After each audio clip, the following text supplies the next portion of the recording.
a Deus. Amados irmãos, nós, para a glória de Deus, estamos aprendendo sobre como nos tornarmos um destruidor de gigantes.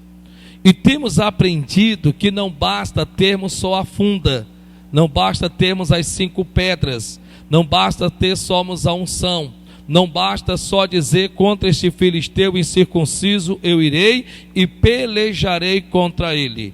Nós estamos aprendendo que vários fatores, é um processo até chegarmos a nos tornarmos o que na verdade podemos dizer um destruidor de gigante. E tudo isso nós estamos aprendendo em 1 Samuel, do capítulo 17, do versículo 1 ao versículo 54. Nós estamos aprendendo nesta caminhada, nessa trajetória desse capítulo, o que Davi na verdade precisou fazer para vencer o seu inimigo. E o que eu acredito que se nós também fizermos o mesmo, nós também vamos vencer em nome do Senhor Jesus de Nazaré. Amém? Diga glória a Deus então. Bem, nós aprendemos em nome do Senhor e Salvador Jesus Cristo, em 1 Samuel, capítulo 17, do versículo 28 ao versículo 33, nós já aprendemos que lá está escrito: Eliabe, seu irmão mais velho, ouviu quando falava aqueles homens, pelo que se acendeu a sua ira contra Davi, e disse: por que descestes aqui? E a quem deixastes aquelas poucas ovelhas no deserto? E disse Saul: contra este filisteu não poderá pelejar, pois tu és menino e ele guerreiro desde a sua mocidade. Olha para cá e preste atenção em nome de Jesus. O que está acontecendo aqui? Davi tinha se oferecido a ir ao campo de batalha. Seria Davi que iria correr o risco de morte. Seria Davi que teria que ir contra aquele filisteu, não era outro. Então Davi, quando ouviu as ameaças de Golias, ele mesmo se prontificou dizendo: contra este filisteu incircunciso eu irei e pelejarei contra ele. Só que ao dizer isto, ele disse, porque ele também tinha ouvido falar, que quem vencesse o gigante iria morar no palácio, iria casar-se com a filha do rei, e a sua casa ficaria isento pelo resto da vida de todos os impostos. Em outras palavras, ele não viu o gigante, ele viu a recompensa. E quando ele parou e pensou: espera ainda, o nada eu já tenho, e se eu posso ter tudo isto, eu prefiro correr o risco no campo de batalha do que simplesmente cruzar os braços e perder a oportunidade para uma mudança de vida. E foi exatamente isso que ele fez. Ele se ofereceu para ir ao campo de batalha, e assim aconteceu. Só que bem antes disso, ele teve de passar por etapas. E a primeira dela, nós sabemos que foi contra o seu próprio irmão Eliabe, que ao ouvir Davi se oferecendo para o campo de batalha, ao invés de motivá-lo, ao invés de encorajá-lo, fez totalmente o inverso. Fez totalmente o contrário. Ao invés de colocá-lo para cima, ao invés de dizer: Davi, rapaz, que coisa linda, que coisa boa, nossa, tu não sabe a alegria que tu traz ao meu coração, nossa, papai vai ficar tão feliz contigo, rapaz. Bem, é o que se esperava de um irmão pertencente da mesma família, mas não foi isso que aconteceu. Veja o que foi que Eliabe disse: pelo que está escrito, pelo que se acendeu a sua ira contra Davi, e disse: por que descestes aqui? Quer dizer, intrometido. Em outras palavras, o que você veio fazer aqui? Segunda coisa: e a quem deixastes aquelas poucas ovelhas? Irresponsável. Isso, lembre-se, ele não chamou Davi para falar no particular, não. Ele está falando na presença de todos os soldados. E a Bíblia diz que acendeu-se a sua ira contra Davi. Então não foi aquela conversa reservada, não. Foi aquela conversa que nenhum de nós gostaríamos de termos na frente de quem quer que seja a pessoa qual for. Pare para ver isso. Você tem que trazer a história, você tem que trazer o acontecido para os seus dias, para o seu dia atual, para o seu convívio. Porque ele não está pedindo licença. Eles estão falando na presença de todos. E eles estão aqui irados, chateados e nervosos e dizendo: a quem deixastes aquelas poucas ovelhas no deserto? E o que é pior, além de Eliabe fazer o que fez com Davi, ainda vem o seu líder. E disse Saul, quem era Saul? Rei de Israel, líder de Davi: contra este filisteu não poderá pelejar, pois tu és menino e ele guerreiro desde a sua mocidade. Então pare para pensar. Primeiro você tem o seu irmão, alguém representando a família. Às vezes não é um irmão de sangue, é um sobrinho, é um cunhado, é um genro, é uma nora, é um sogro, é uma sogra, é um irmão que já vem já com os 4 pés em cima de você, diante de uma oportunidade que você está vendo de mudança de estação de vida. E eles vêm justamente para ver se consegue colocar você rente com o chão. Já é ruim. E agora ainda vira o seu líder, aquele que está posicionalmente mais elevado do que você. É o seu patrão, é a sua patroa, é a pessoa com quem você trabalha, para quem você trabalha. E aí de repente essa pessoa, ela meio que vem que dizendo para você que você ainda é muito moço, quer dizer, inexperiente. Começa a dizer que as lutas são maiores do que você e você não as pode vencer. Ora, ouvindo tais palavras, como você reagiria a ela? Bem, pastor, eu ficava triste, eu ficava abatido, eu me sentia desmotivado, logo eu internava aquelas palavras dentro de mim, ao ponto de me ver um ninguém. Era isso que eu faria, pois isso infelizmente é o que muitos fazem. E por fazerem isso, internar dentro de si, comete um sério erro. Então, em cima disso, nós temos aprendido algo muito importante. E o que é que nós temos aprendido? Que destruidores de gigantes não dão ouvidos a críticos destrutivos. Você precisa internar essa segunda característica de um destruidor de gigante. Na vida você vai encontrar em 100%, 50% de pessoas que não gostam de ti, 45% de pessoas que te suportam, e olhe lá, 5% que te celebra. Você tem que estar pronto e preparado para isso. A segunda característica de um destruidor de gigantes é que não dão ouvidos a críticos destrutivos, que não levanta, que não estimula, que não coloca para cima. Então, quando você se depara com críticos, é mais importante a maneira com que você lida com a crítica do que a maneira com que você lida com o próprio crítico. Você não precisa ser grosseiro com ele, você não precisa ser grosseira com ela, de hipótese em constância alguma. Por quê? Porque Davi já nos ensinou, no mesmo Samuel capítulo 17, quando diz a Bíblia que tendo ele ouvido tanto de Eliabe seu irmão, como de Saul o seu líder, o seu rei, a Bíblia diz: e virou-se Davi de Eliabe, e virou-se Davi de Saul, quer dizer, não lhes deu ouvido. O problema da crítica não é a crítica que você recebe, é você internar a crítica dentro de você. Eu repito, o problema da crítica não é a crítica que você recebe. Você cortou o cabelo, alguém chegou para você e disse: nossa, cortou muito curto, não gostei, sendo que o cabelo é seu. Você vestiu uma roupa, você sentiu-se bem nela, a pessoa chega para você e diz: nossa, mas ficou muito feio, ficou muito feia, sendo que foi você quem gastou para comprar aquela roupa e foi você que escolheu aquela roupa para vestir, mas você interna a crítica dentro de você. E por você internar aquela crítica dentro de você, você se esmorece, você se abate, você se desmotiva, você se desencoraja, você fica rente com o chão. E o que é pior, você coloca ela dentro do seu coração. E por colocá-la dentro do seu coração, agora você está abatido na sua alma, triste no seu espírito.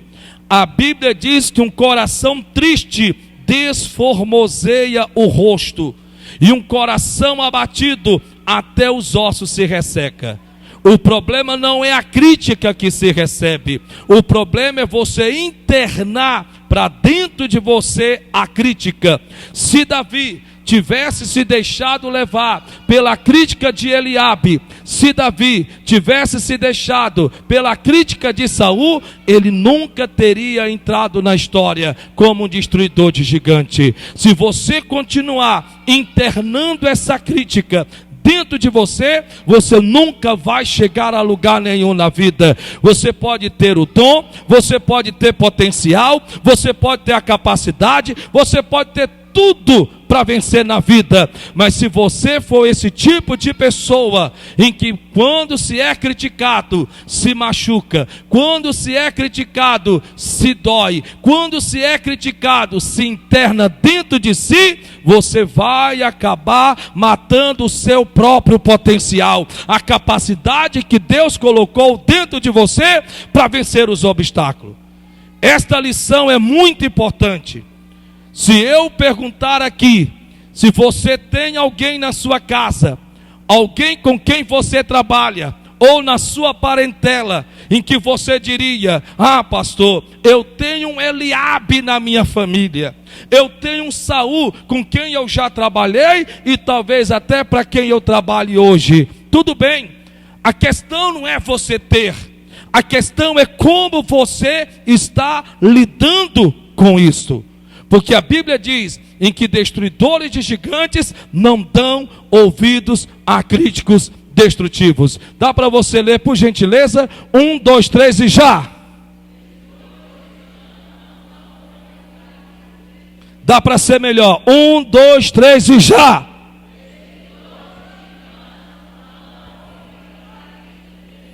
Esses dias agora eu recebi uma ligação de uma pessoa. E essa pessoa me ligou fazendo a seguinte pergunta: o que é que o senhor está ensinando aí na igreja? E eu disse: como é que é? Preste atenção. Essa semana eu recebi uma ligação. Na ligação foi exatamente assim: o que é que o senhor está ensinando aí na igreja? Eu disse: bem, até onde eu sei a palavra de Deus. Mas por que você está perguntando isto? Eu estou perguntando porque aqui na minha casa eu não estou conseguindo mais determinar o que uma certa pessoa eu antes determinava e sentia. Agora eu critico, agora eu julgo, agora eu aponto, eu faço de tudo para esfregar a pessoa no chão, faço de tudo para ela se sentisse um ninguém, e é como se eu estivesse falando com a parede. Ei, o que é que o senhor está ensinando aí? E eu no celular peguei e disse: ah, meu amigo, deixa eu te falar o que é. É porque destruidores de gigantes não dão ouvidos a críticos destrutivos. Quer dizer, infelizmente, a arma que o diabo usava através de você, agora você vai ter que procurar outra, porque para a glória de Deus, você pode criticar, você pode julgar, você pode apontar, você pode condenar, você pode usar o que quer que seja, para a glória de Deus. Ela agora sabe a verdade, por saber a verdade, as críticas não machucam, as críticas não mais determinam o que ela tem que sentir, pelo contrário, você hoje pode abrir o seu coração e dizer que você tem uma pessoa forte do seu lado. Quando eu terminei de dizer isso, a pessoa começou a chorar e disse: e o que é que eu faço? Eu disse: peça perdão. Chegue para essa pessoa aí que você viveu a vida criticando, apontando, condenando, esfregando no chão, e diga: me perdoe. Ei, você tem que internar isso dentro de você. Se você quer chegar a algum lugar na vida, se você quer sair por detrás das cortinas, se você quer fazer parte do palco e deixar de ser plateia, aprenda a lidar com a crítica destrutiva, porque senão a vida vai passar, a sua vida passa e outros vão alcançar outros vão chegar onde era para você chegar. Então levanta essa cabeça em nome de Jesus. E quantos creem, diga glória a Deus por isso.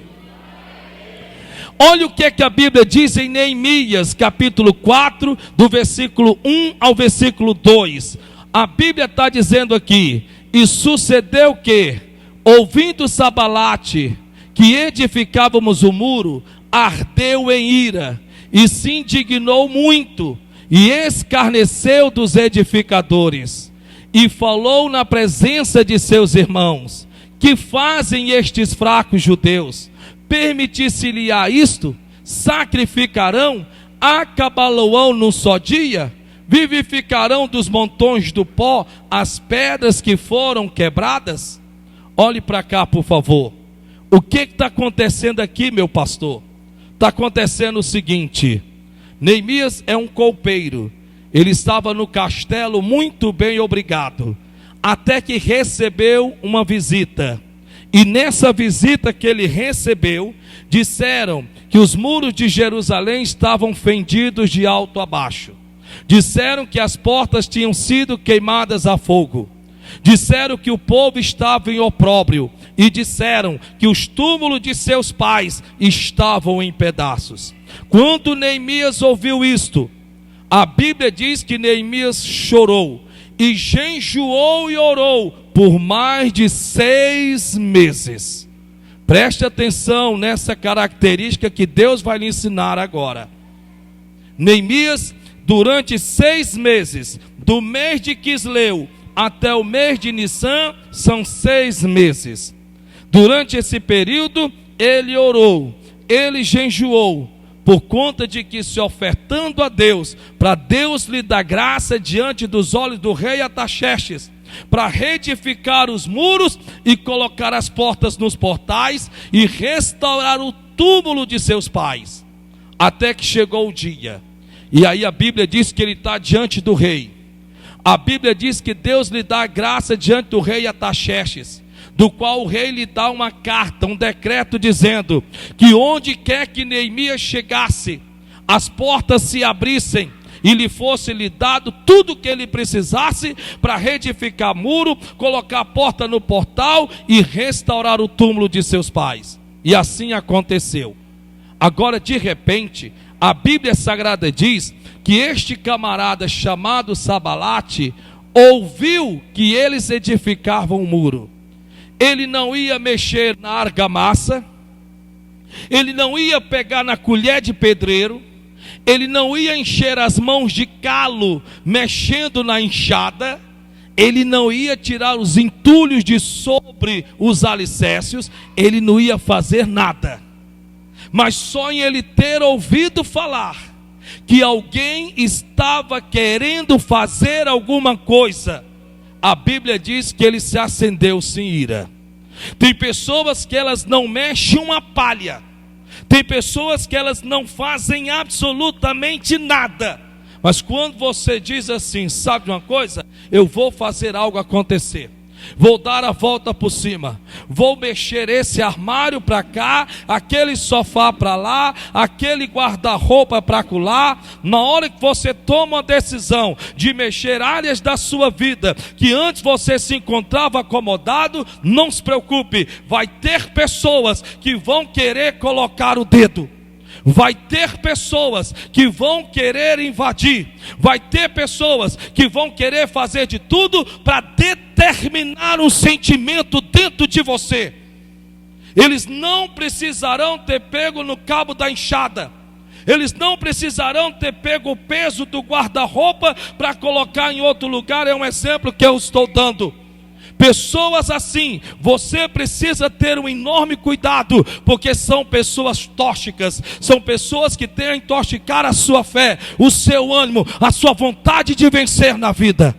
Sabalate ardeu-se em ira, estava ardendo como se arde o fogo, irado, revoltado. Como pode uma coisa dessa? Como pode? E aí começa então a querer colocá-lo rente com o chão. E a primeira coisa que eles disseram está escrito aqui: e sucedeu que, ouvindo Sambalate que edificávamos o muro, que procurávamos fazer alguma coisa. Aí ele continua: ardeu em ira e se indignou muito e escarneceu dos edificadores. Veja que ele vai escarnecer, vai fazer pouco. E o que é que ele diz? Primeiro, diz a Bíblia, e falou na presença de seus irmãos, porque esse tipo de gente não quer trabalhar sozinho e sempre vão procurar alguém para que se acompanhe com eles. E falou na presença de seus irmãos, que fazem estes fracos judeus.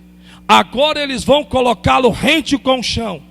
E agora eles vão começar a dizer: esses aí são os fracos. Esses aí não têm capacidade para fazer coisa nenhuma e coisa alguma na vida. Quantas vezes você na sua caminhada não vai ouvir pessoas falarem a mesma coisa? E ele continua: permitir-se-lhe-á isto? Em outras palavras, ei, não vamos permitir que essa pessoa dê a volta por cima?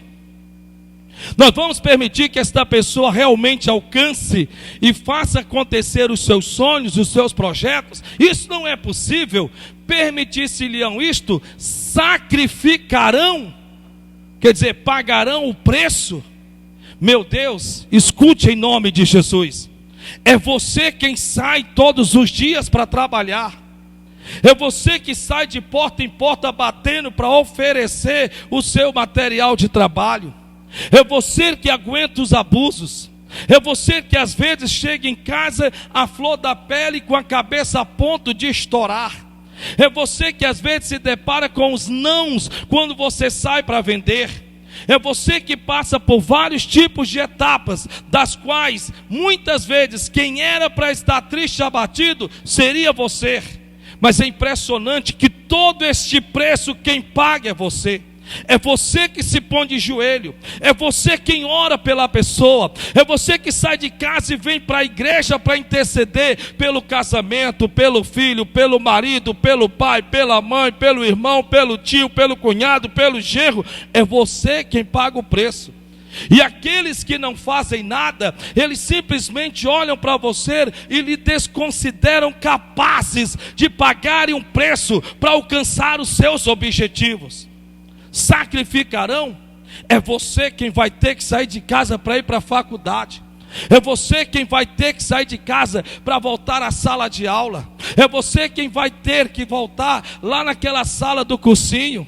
Mas essas pessoas que não fazem coisa alguma e não fazem realmente nada, é que vão se sentir, é que vão na verdade ficar chateados, como se fosse eles que fossem fazer no seu lugar. Ei, você tem que acordar, porque eles estão dizendo: sacrificarão, acabá-lo-ão num só dia. Em outras palavras, ainda vão fazer pouco. Pouco ao ponto de dizer: vivificarão dos montões do pó as pedras que foram quebradas. Em outras palavras, duvido eu dó. Fulano que está triste, abatido, deprimido. Fulano que o casamento está rente com o chão, já se acabou, não tem mais jeito.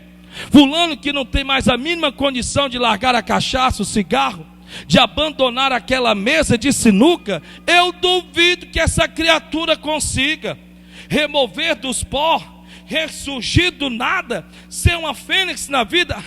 Eu duvido, eu dó. Ei, os que dizem que você não consegue, é porque não conhece essa característica de um instruidor de gigante. E ela é em que toda pessoa que nunca matou um gigante irá lhe dizer que isso é impossível. Vocês estão aqui nesta noite? Vocês estão aqui nessa noite? Eu lhe digo, meus amados irmãos, pelo Espírito Santo de Deus, que muitos param por conta de que ainda meio que não despertaram na vida. Toda pessoa, como Eliabe, como Saul, como até mesmo Sambalate, que nunca tentaram fazer o que Davi estava tentando fazer, o que Neemias estava fazendo, por nunca terem tentado, nunca jamais iriam acreditar que outra pessoa era capaz de fazer. Então, em nome de Jesus, seja mais esperto do que o diabo. Porque o diabo pode muito bem usar pessoas que nunca tentaram fazer o que você está tentando fazer, e com isto parar, lhe impedir de alcançar o seu sucesso. Então você pode ler comigo? 1, 2, 3 e já.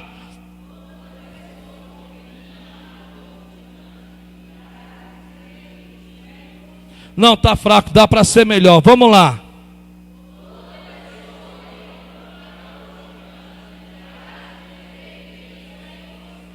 Às vezes pessoas dizem assim: mas você vai vender para o fulano? Rapaz, é muito difícil fulano comprar. E acaba que você aceita. E acaba que você já está, infelizmente, assinando um resultado para si mesmo, porque aquela pessoa que nunca tentou está conseguindo determinar um sentimento dentro de você. Abra dos seus olhos em nome do Senhor e Salvador Jesus Cristo. 1 Samuel, capítulo 17, 1 Samuel, capítulo 17, versículo 32 e versículo 52. Olha o que a Bíblia diz. E Davi disse a Saul: não desfaleça o coração de ninguém por causa dele. Teu servo irá e pelejará contra este filisteu. E olha o que está escrito no versículo 52. E vendo então os filisteus que o seu herói era morto, fugiram. Então os homens de Israel e Judá se levantaram e jubilaram e seguiram os filisteus até chegar ao vale. Você pode ler comigo? Vamos lá, eu vou contar até 3, eu começo e você, em nome de Jesus, lê logo após, amém? Vamos lá, toda a igreja, 1, 2, 3 e já. E Davi disse a Saul: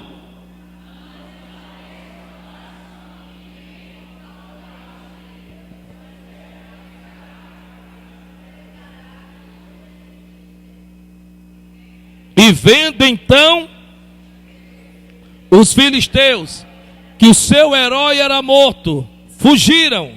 Então os homens de Israel e Judá se levantaram e jubilaram e seguiram os filisteus até chegar ao vale. Olhe para cá, por favor. Em nome de Jesus. Nós estamos a cada passo ensinando e aprendendo com o Espírito Santo. Se nós quisermos chegarmos a algum lugar na vida, porque a gente pode também escolher não ser nada, porque cada um faz da sua vida o que bem o quer, como no caso foi Eliabe, como no caso foi Saul, que ao invés de aproveitar as oportunidades, a desperdiçaram e lançaram fora.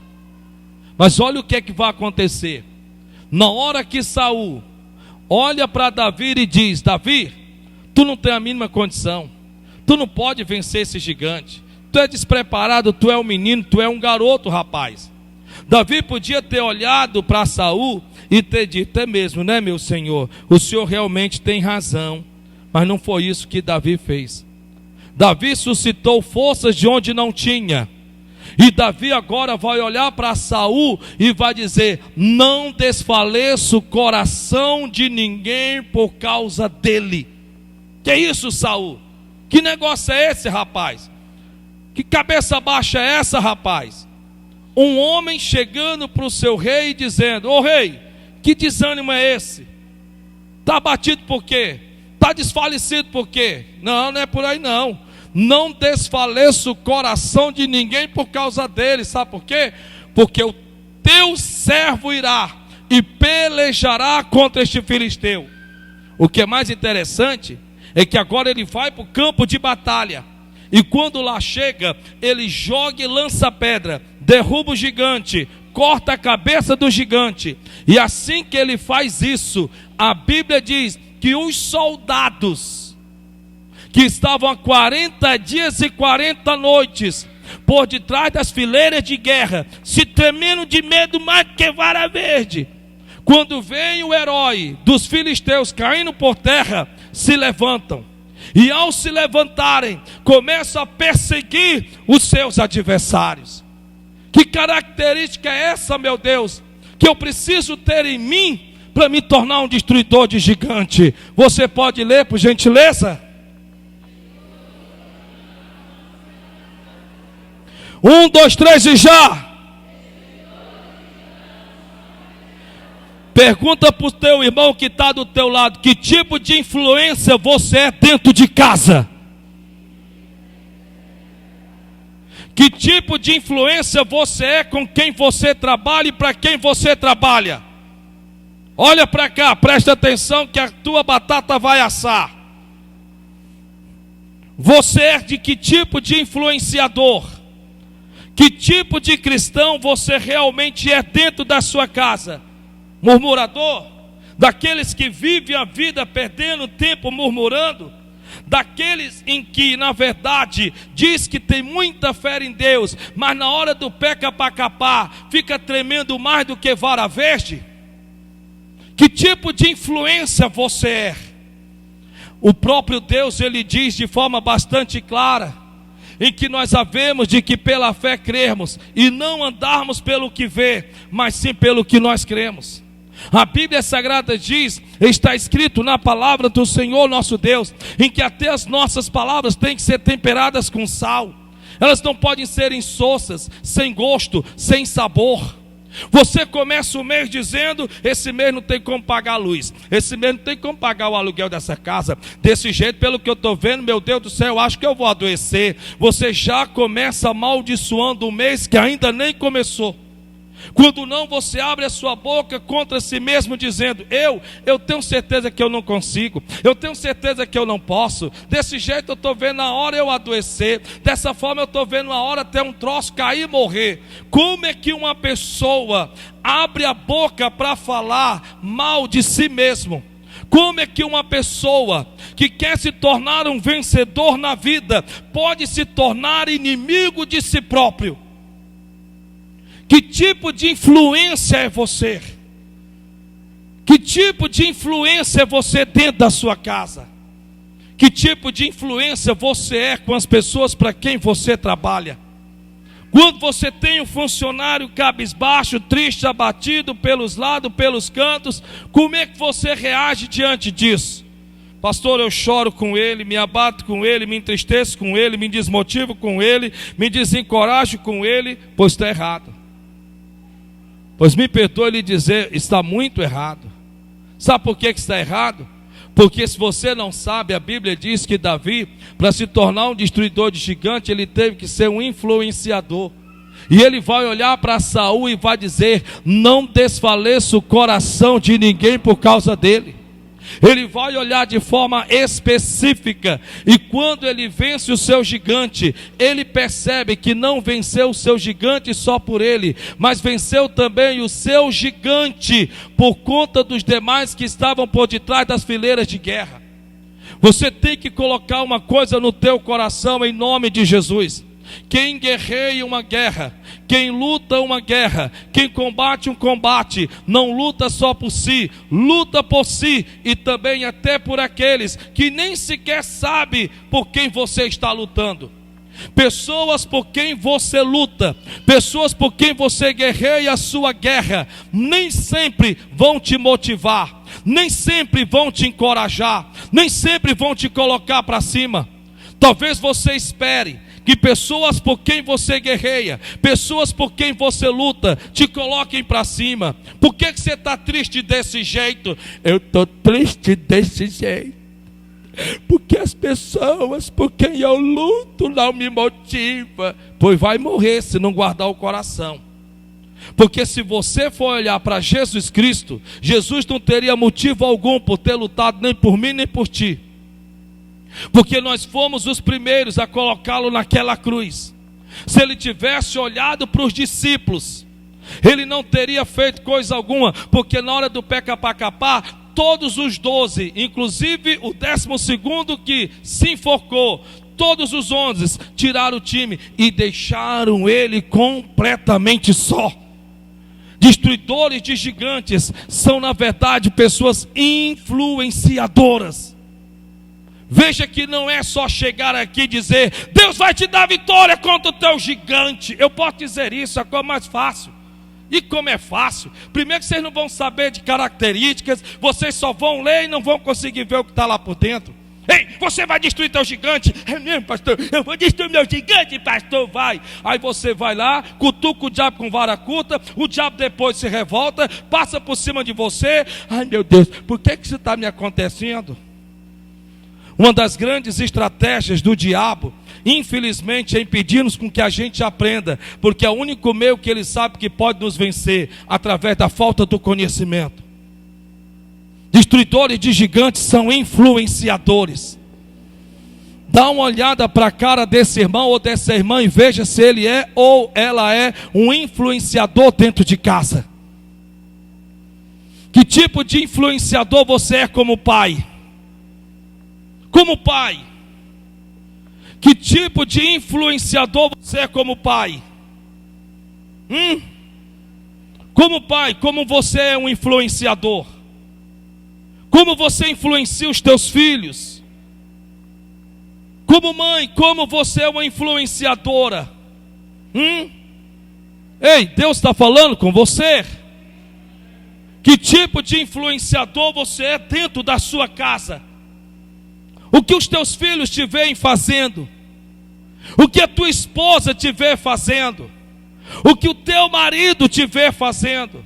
O que os teus pais te veem fazendo? Que tipo de influenciador você é? Se você não quer que o seu filho encaminhe para as veredas erradas, então por que você erra? Você sabe o que é interessante?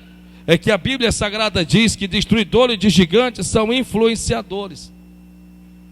São pessoas que influenciam. São pessoas que sabem da responsabilidade que têm de pegar os seus, e principalmente os da sua própria casa, e colocá-los de pé, motivá-los, incentivá-los, encorajá-los, estimulá-los. Pergunta ao seu irmão que está do seu lado: você é um influenciador? Não, pergunta: você é um influenciador? Porque destruidores de gigantes são influenciadores. É isso que são verdadeiros destruidores de gigantes. Olha o que é que a Bíblia Sagrada diz. 1 Samuel 17, 34 ao 35. Teu servo apacentava as ovelhas, quando vinha um leão e um urso, e tomavam uma ovelha do rebanho. Eu saía após eles, e livrava da sua boca, e quando eles se levantavam contra mim, lançava-lhe mão à barba, e o feria e os matava. Assim o Senhor me livrou das garras deles, Ele também me livrará das mãos deste filisteu. Dá para você ler a quarta característica de um destruidor de gigante? 1, 2, 3 e já!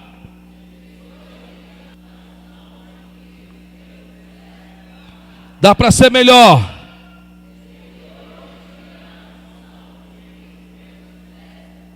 Se eu perguntasse aqui quem tem um testemunho para contar, certamente você diria: eu. Quer seja de uma simples dor de cabeça ou uma dor de dente que Deus curou. Não há um só ser aqui que não possa contar uma bênção que Deus não tenha lhe dado, um milagre que Deus não tenha feito.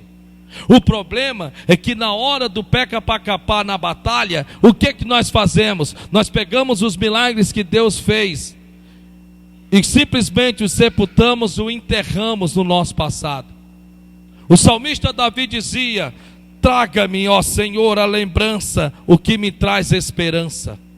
O salmista Davi também dizia, de forma bastante clara, que ele preferia se lembrar das vitórias que Deus lhe tinha dado no passado, do que as lutas presentes que ele estava travando. Você precisa acordar, meu irmão. Você tem testemunhos para contar, sim ou não? Então por que você vira e volta? Você, ao invés de trazer a lembrança o que te traz esperança, como Davi dizia: lembra-te, ó minha alma, de todos os benefícios que o Senhor já te fez. Lembra-te, ó minha alma, dos milagres que você já realizou, dos milagres que você já fez acontecer na minha vida. Isso é muito importante, meus irmãos. Às vezes você não precisa de um milagre novo para crer em Deus. Você precisa só se lembrar do que Deus já fez no seu passado, que te fez chegar até aqui, para que você olhe para o seu futuro e veja ele de uma forma promissora para a glória do Senhor. Veja o que é que Davi está dizendo. Teu servo apacentava as ovelhas, quando vinha um leão e um urso, e tomava uma ovelha do seu rebanho. Eu saía após eles e livrava da sua boca. Veja que ele está dizendo: eu olhava para as ovelhas de meu pai, e quando vinha o urso e o leão para tentar tirar aquela ovelha, eu lutava contra eles, e eu tirava aquela ovelha da boca do urso, e tirava aquela ovelha da boca do leão. E aí ele vai dizer algo interessante. Escute o que eu vou lhe dizer pelo Espírito Santo. E diz: e quando eles se levantavam contra mim, lançava-lhe mão à barba, e o feria e os matava. Olhe para cá, por favor, e preste atenção nisso. O diabo trabalha exatamente assim, desse mesmo jeitinho e dessa mesma maneira até os dias de hoje. Como o urso e o leão percebia de forma bastante clara que Davi estava ali para defender as ovelhas de seu pai, então eles pararam e pensaram: espera ainda, para que possamos termos acesso às ovelhas, nós temos que ir contra aqueles que cuidam delas, as protege. E eles então se levantavam contra Davi. Todos vocês aqui, é como no meu caso, são pastores dentro de suas próprias casas. Quer você queira, quer não, você pastoreia seu marido, você pastoreia sua esposa, você pastoreia o seu lar, você pastoreia a sua casa. E o inimigo, o diabo, sabe muito bem que para conseguir destruir alguém da tua família, tem que primeiro lhe derrubar, passar por cima de você. Veja que Satanás, o diabo, deixa as ovelhas de lado para ir de contra Davi. Ou por que você acha que quando você começa a orar, o inimigo se levanta contra você? Você acha que isso é coincidência? Você acha que isso não é porque isso sabe, né? E o pior é que muitas vezes o diabo vai influenciar os mesmos por quem você ora para se levantar contra você, só para lhe desestimular. Você ora pelo seu marido, você ora pela sua esposa, você ora pelo seu pai, quer seja por quem quer que seja, serão exatamente esses que, assim como nos tempos de Davi, em que eles se levantavam contra Davi, mas nem por conta disso Davi se deixava levar, pelo contrário, a Bíblia diz que lhe lançava a mão à barba e os feria e os matava. Por isso que no livro de Salmos, capítulo de número 18, a Bíblia Sagrada diz: persegui os meus inimigos, não voltei até os ter alcançado, atravessei-os de sorte com a espada, coloquei-os debaixo dos meus pés, ao ponto que não mais puderam se levantar contra mim. Destruidores de gigantes são construídos pelos sucessos do passado. Você precisa acordar. O inimigo não vai usar ninguém estranho para se levantar contra você. Ele vai usar pessoas do seu convívio. O inimigo vai usar pessoas que você diz: nossa, como pode? Eu estou orando pelo fulano, eu estou jejuando pelo cicrano, eu estou intercedendo pelo beltrano, e são exatamente esses que se levantam contra mim. Pois é, porque fizeram o mesmo com Davi. O diabo, ele vai simplesmente somente mudar de estratégia. Por isso, lembre-se do que Jesus de Nazaré disse: infelizmente, os teus piores adversários serão os da nossa própria casa. Não serão os de fora, serão os da própria família. Ah, mas eu sei disso. Então guarde o seu coração, porque você não luta só por você, você luta também por eles, mesmo que eles não reconheçam isso, mesmo que eles não valorizem isso, mesmo que você, quando chame eles para vir para a igreja, eles não vêm, mesmo quando você chama eles para orar, eles não querem orar, mesmo que você chame, quer seja para ler a Bíblia, eles não querem ler. Ei, guarde o seu coração, porque dele procede as saídas da vida. A Bíblia Sagrada diz que agora este homem chamado Davi vai dizer: assim o Senhor me livrou das garras deles, Ele também me livrará da mão deste filisteu. Alguém tem algum testemunho para contar aqui? Quer seja de um fio de cabelo que Deus abençoou, quer seja em que área que for. Quem aqui teria um testemunho para contar de um milagre que Deus já fez um dia em suas vidas? Só quem tiver, levanta-se a mão. Levanta a mão que eu quero ver. Amém. Pois usa esse milagre como uma prova de testemunho de que Deus é contigo.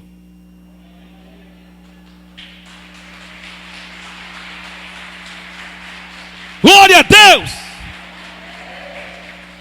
E o maior testemunho que você pode dar: eu estava perdido e Jesus me achou.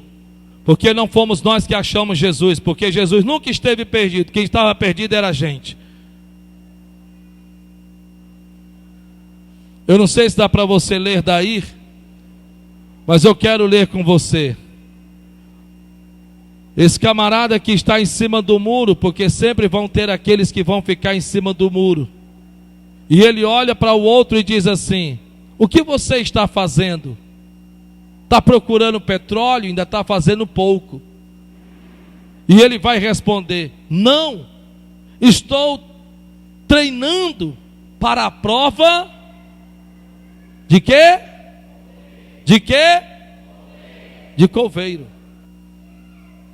Olhe para cá que eu termino aqui em nome de Jesus. Olhe para mim, por favor. Sabe o que infelizmente muitas pessoas se tornam? Coveiras de si mesmas. Quando você não traz à lembrança aquilo que te traz esperança, você tende a capacidade de sepultar os milagres que Deus já fez na sua vida. É mais ou menos como que você está vendo aqui. Cavam, infelizmente, sepulturas, onde vão sepultando os seus milagres, enterrando os seus milagres, ao ponto de não conseguir ver um Deus presente em suas vidas. Você nunca vai estar só, porque Deus nunca nos abandona. Deus nunca vai deixar de ouvir as suas orações, porque perto está o Senhor daqueles que lhe buscam. Deus nunca vai deixar de te dar atenção, porque a Bíblia diz que os olhos do Senhor estão voltados sobre os fiéis da terra. Deus em momento algum vai lhe desamparar, porque a Bíblia diz que Ele nos sustenta com a destra da sua justiça. Deus em momento algum vai deixar de se importar com você, porque a Bíblia diz que Ele já sabe do que você precisa, muito antes de lhe o pedir. A questão é: por que você está sepultando os milagres que Deus já fez na sua vida? Por que você está fazendo isso? Comece a revigorar a sua alma. Olhe para onde e onde você estava. Lembre-se de onde foi que Deus lhe tirou. Talvez Deus lhe tirou da mesa de um bar. Talvez Deus lhe tirou da mesa de uma sinuca. Talvez Deus lhe tirou até mesmo de um jogo de baralho. Talvez você teria perdido tudo se Deus não tivesse lhe resgatado dali. Talvez Deus lhe tirou da mesa em que muitas vezes você gastava até o que não tinha, e o que não tinha depois ainda ficava devendo. Quando você olha de onde Deus te tirou, quando você começa a ver o que Deus fez para você chegar até aqui, então há muito mais motivo para você dar glória a Deus, do que você ficar com essa cara de coveiro, triste, abatido, murmurando, reclamando, com a cara que parece mais um maracujá murcho.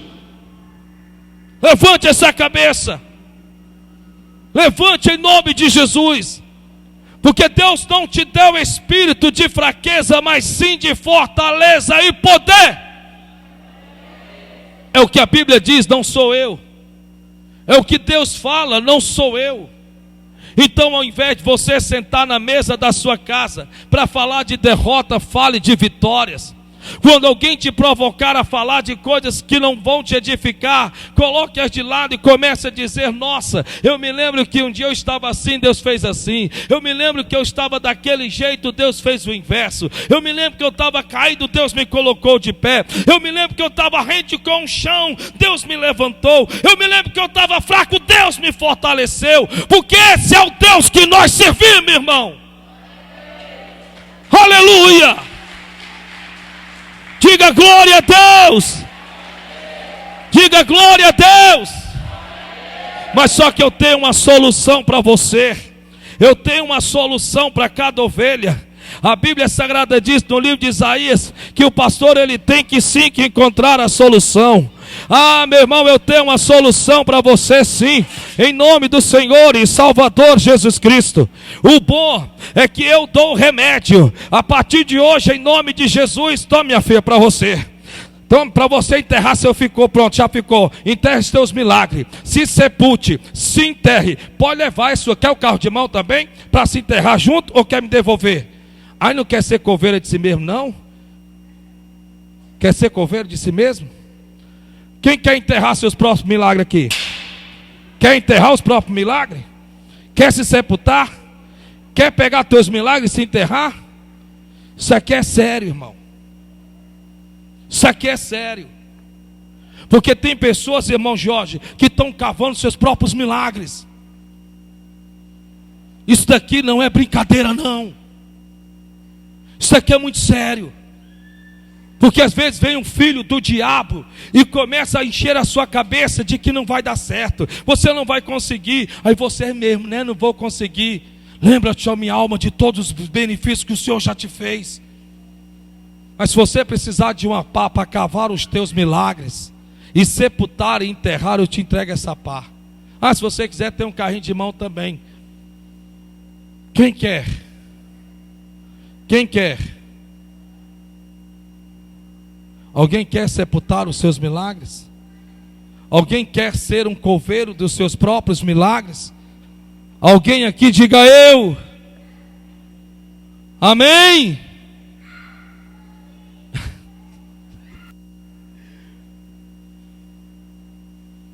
Olhe para o irmão que está do seu lado e diga: irmão, se você não deixar dessa cara de coveiro, eu não me sento mais do seu lado.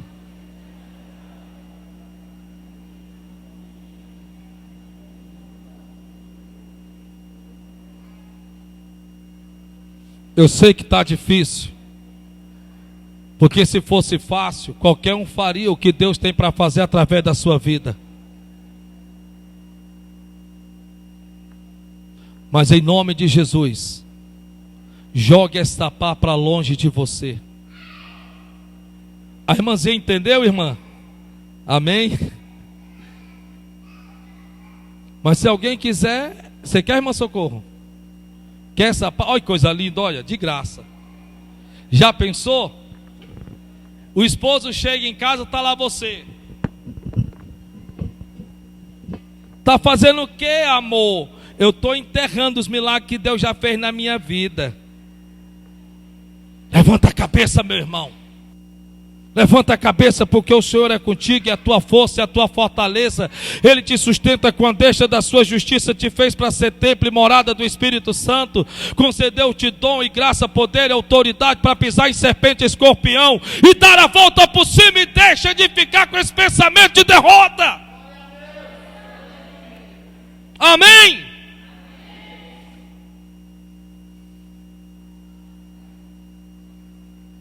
Pergunta para o irmão que está do seu lado, só se você pergunta para ele ou para ela. 1, 2, 3 e já. Você é parteiro ou coveiro? O parteiro traz a vida, o coveiro enterra.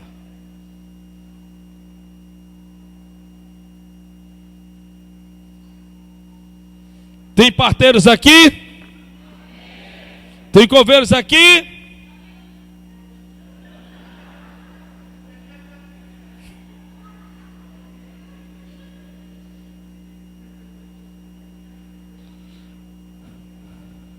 Ainda está no lucro, porque hoje de manhã o Espírito Santo pegou e disse assim: coveiro, vem buscar a tua pá. O irmão disse assim, ia se levantando, a esposa pegou e disse: não vai não, homem, fique sentado. Está na gravação, é verdade. Mas ela disse, sabe assim, não vai não, homem, fica sentado.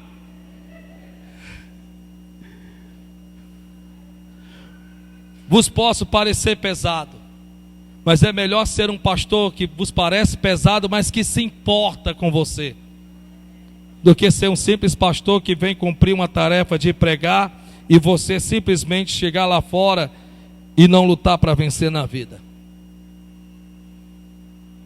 Essa pá aqui, ó, não é para você não. Não é para você não.